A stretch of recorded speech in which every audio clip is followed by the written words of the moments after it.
कांग्रेस ने संकेत दिया है कि सूचना एवं प्रसारण मंत्री मनीष तिवारी लुधियाना लोकसभा सीट से पार्टी के उम्मीदवार के तौर पर चुनाव लड़ सकते हैं। कांग्रेस महासचिव शकील अहमद ने कहा कि अगर वो शारीरिक तौर पर स्वस्थ हैं, तब मैं नहीं समझता कि उनके चुनाव नहीं लड़ने का कोई कारण हो सकता है। गौरतलब है कि लुधियाना सीट का लोकसभा में प्रतिनिधित्व करने वाले तिवारी को हाल ही में अस्पताल में भर्ती कराया गया था। इससे पहले ऐसी खबरें आई थी कि वो चंडीगढ़ से चुनाव लड़ना चाहते थे, जहां से पार्टी ने पूर्व रेल मंत्री पवन कुमार बंसल को उम्मीदवार बनाया है। कांग्रेस से इस्तीफा देने वाले जगदंबिका पाल आज बीजेपी में शामिल हो गए। उन्हें डुमरियागंज से बीजेपी का टिकट भी मिलने के आसार हैं। कांग्रेस नेता जगदंबिका पाल ने लोकसभा सदस्यता से इस्तीफा देते हुए कांग्रेस छोड़ने की घोषणा कर दी थी। पाल ने कहा था कि कांग्रेस को अब मेरी जरूरत नहीं है। अब मैं समझता हूं कि ये देश कानून से चलता है, ये देश न्यायपालिका से चलता है और एक न्यायपालिका ने उन्हें क्लीन चिट दी है, तो अब उनके ऊपर इस तरह का आरोप लगाना निश्चित तौर से व्यर्थ है। मशहूर कॉमेडियन राजू श्रीवास्तव भी सपा को छोड़कर बीजेपी में शामिल हो गए हैं।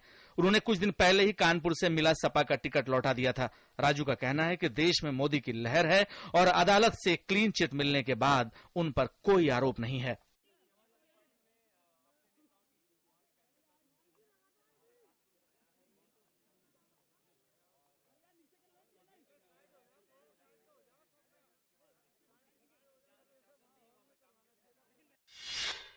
कर्नाटक में 17 अप्रैल को एक चरण में होने वाले लोकसभा चुनाव की अधिसूचना जारी होने के साथ ही 28 सीटों के लिए नामांकन प्रक्रिया शुरू हो गई है। भाजपा के राष्ट्रीय महासचिव अनंत कुमार ने आज बेंगलुरु दक्षिण से नामांकन पत्र भरा। अनंत कुमार ने अपनी जीत का दावा किया है।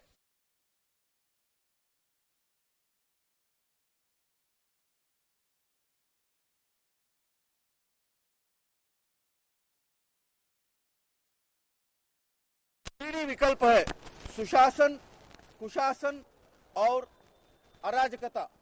सुशासन यानी अटल बिहारी वाजपेयी, एल.के. आडवाणी एंड नरेंद्र मोदी। शिवसेना ने उन खबरों को खारिज कर दिया है जिसमें कहा गया है कि पार्टी बीजेपी के पूर्व अध्यक्ष नितिन गडकरी के खिलाफ निर्दलीय उम्मीदवार उतार सकती है। गौरतलब है कि गडकरी नागपुर सीट से पहली बार लोकसभा चुनाव लड़ रहे हैं। पार्टी प्रमुख उद्धव ठाकरे ने कहा कि गठबंधन के दोनों सहयोगी दलों के बीच अब सब कुछ ठीक है और वो कभी भी गडकरी की पीठ में छुरा नहीं घोंपेंगे। तृणमूल कांग्रेस ने दिल्ली लोकसभा की 7 सीटों में से 4 सीटों पर अपने उम्मीदवारों की घोषणा की। इसके साथ ही उत्तर प्रदेश की 80 सीटों के लिए अपनी दूसरी सूची में 15 उम्मीदवारों की घोषणा के साथ कुल 18 सीटों की लिस्ट जारी की। उत्तर प्रदेश और दिल्ली की बाकी सीटों की घोषणा इस हफ्ते के अंत तक किए जाने की बात कही। ओडिशा के मुख्यमंत्री नवीन पटनायक ने आज आगामी विधानसभा चुनाव के लिए गंजाम जिले के हिंजली निर्वाचन क्षेत्र से अपना नामांकन दाखिल किया।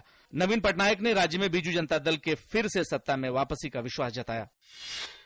असम के मुख्यमंत्री तरुण गोगोई के बेटे भी राजनीति में कदम रख रहे हैं। गोगोई के बेटे गौरव गोगोई ने आज राज्य की कोलियाबार लोकसभा सीट से नामांकन दाखिल किया।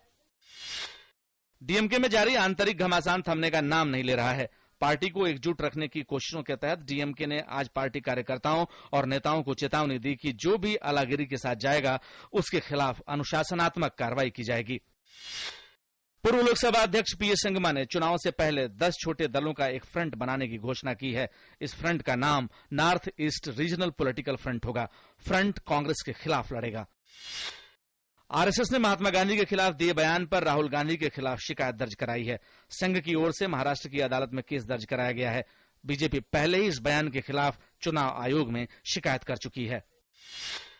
चुनाव आयोग ने लोकसभा के चौथे और 5वें चरण के चुनाव के लिए अधिसूचना जारी कर दी है। इन चरणों में 12 और 17 अप्रैल को 16 राज्यों की 128 सीटों के लिए मतदान होगा। 17 अप्रैल को होने वाले 5वें चरण के लिए बिहार, छत्तीसगढ़, जम्मू कश्मीर, झारखंड, कर्नाटक, मध्य प्रदेश, महाराष्ट्र, मणिपुर, ओडिशा, राजस्थान, उत्तर प्रदेश और पश्चिम बंगाल में वोट डाले जाएंगे। इन सीटों के लिए नामांकन दाखिल करने की अंतिम तिथि 26 मार्च है, जबकि नामांकन पत्रों की जांच 27 मार्च को होगी। 29 मार्च तक उम्मीदवार अपना नाम वापस ले सकते हैं। Bureau report, DD news.